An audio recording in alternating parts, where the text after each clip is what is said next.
Salut tout le monde, c'est Mathis11. Aujourd'hui on se retrouve sur une nouvelle vidéo les gars. Donc déjà je tiens à m'excuser de mon inactivité sur YouTube pendant un très long moment. Parce que j'ai eu deux trois petits accidents, des petits trucs comme ça.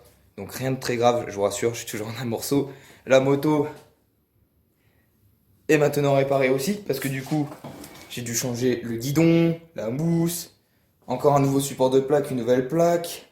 Donc j'ai eu pas mal de petits frais à faire. Donc c'est pour ça que du coup j'ai pas trop pu vous tourner de vidéo depuis, donc j'espère que la qualité vidéo sera bien parce que j'ai mis ma main côté caméra. Bon, pardon, bref, on va reprendre l'autre main. Du coup, là, aujourd'hui, je vous propose une petite vidéo comment débrider la moto. Vous allez me dire, t'en as déjà fait deux. J'en ai fait une sur les normes Euro 3 du coup. Donc avec mon ancienne vidéo, hein, avec mon ancienne moto, si vous suivez bien mes vidéos, hein, pour les plus vieux. Donc du coup, bah, aujourd'hui, je vais refaire une explication, parce que je vous avais demandé dans ma dernière vidéo si ça vous intéressait que je refasse une vidéo explicative, d'explication, pardon, on va parler français. Donc je vais vous réexpliquer correctement comment débrider une Riju norme Euro 4. Donc là j'ai bien dit norme Euro 4. Parce qu'il y en a plein qui m'ont insulté dans les commentaires. Ouais, c'est pas un Euro 4 ou quoi, c'est un AM6. Ta gueule mec. Donc pour les personnes, les gars, déjà les haters d'ensemble 1, ça c'est une réponse pour vous, réponse claire et précise. Donc du coup tout simplement là aujourd'hui je vais vous faire tout simplement des petites explications comment débrider votre Riju AM6 norme Euro 4, voilà comme ça du début jusqu'à la fin vous comprenez, et les haters aussi.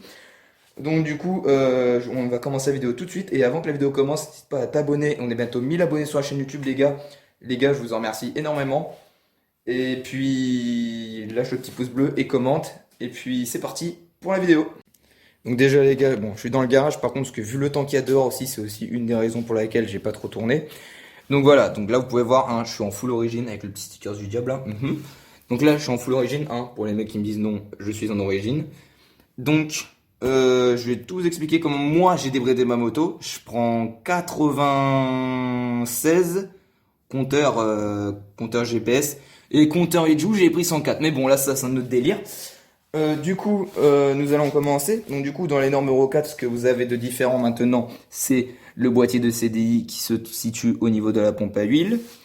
Là, sur les carburateurs d'ici, chose qui a jamais été parlée sur YouTube, en tout cas de ce que j'ai regardé. En gros, vous avez ici une espèce de petite, bon, on va dire une bite.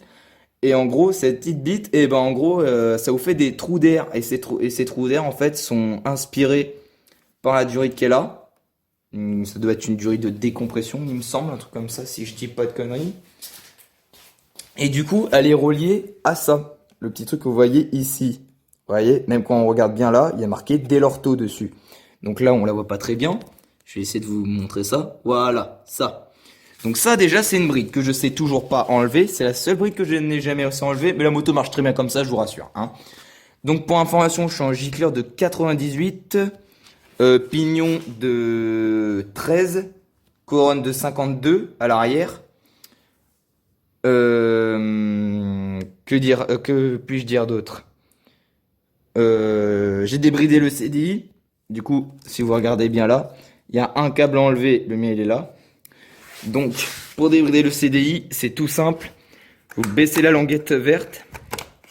Voilà. Vous enlevez le petit capuchon jaune. Bon, on va essayer de le faire en même temps, hein.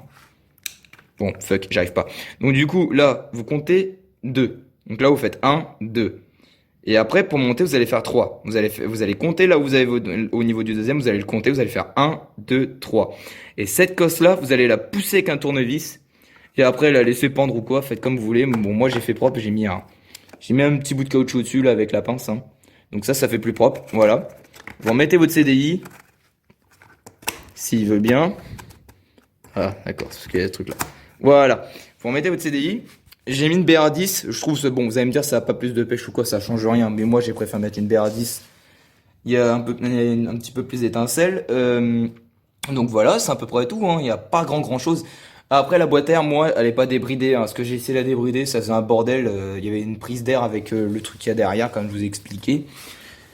Donc voilà, enfin, bon, moi je vous récapitule. Vous débridez le CDI, comme je viens de vous le dire. Vous changez le pignon, ouais, ça vous le changez. Et surtout la couronne à l'arrière, parce que la couronne à l'arrière, c'est horrible, c'est de la grosse merde. Mettez une 50 pour avoir de l'accélération et une bonne allonge, donc en vitesse de pointe. je vous conseille plutôt de mettre une 52, allez, 50, une couronne de 50-52, voilà. Ou 53, ça marche bien aussi. Une des trois, ça marche très bien. Après, en dessous, vous allez tirer trop long ou trop court, ça va pas être terrible. Donc mettez, comme je viens de vous dire, c'est correct. Pignon 12 ou 13. Bon, 12 pour la patate, 13 pour la plus allonge. Mais 13, ça lève bien. Ah, si vous voulez lever en origine, ça marche très bien. Ça, je vous le confirme. Donc du coup, CDI, pignon, couronne. Gicleur, chaque moteur réagit différemment, mais moi je suis en gicleur de 98. Pensez bien à le changer et l'aiguille aussi.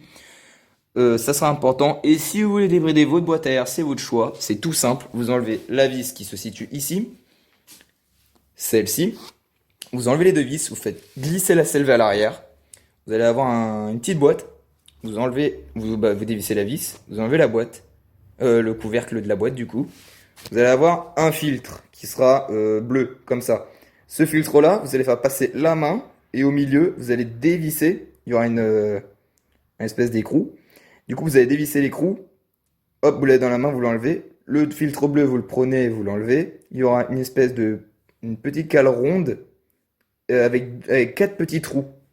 Vous l'enlevez et du coup, il y aura quatre gros trous à la place et vous remettez le filtre. Vous faites le même truc dans le sens inverse sans remettre le petit socle rond. Du coup, qui bride l'air. Donc voilà, hein, que dire de plus à part que c'est très simple. Ah oui, et niveau pot d'échappement, par contre, je vais vous expliquer. Le pot d'origine, moi personnellement, je l'ai dégagé parce que c'est de la merde. Je vous conseille tout simplement un passage bas, vous faites pas chier. Parce que le pot d'origine, vous allez pas gagner grand chose, hein, ça sert à rien du tout. Moi en tout cas, j'avais gagné quoi, 15-20 km/h. Vous allez me dire que c'était quand même pas mal.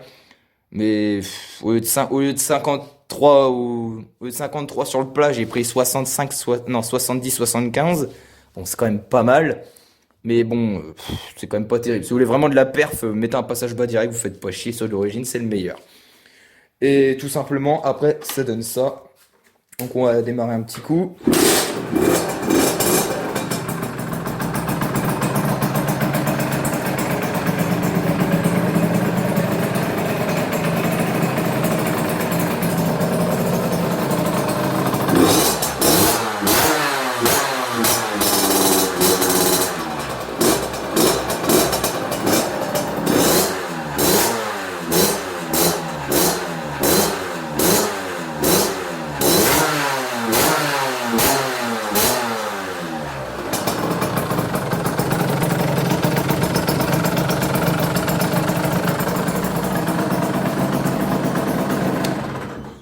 Donc tout simplement, voilà. Donc vous débridez le CDI, vous changez le pot de préférence, non, vous le débridez seulement, mais c'est un peu dégueulasse.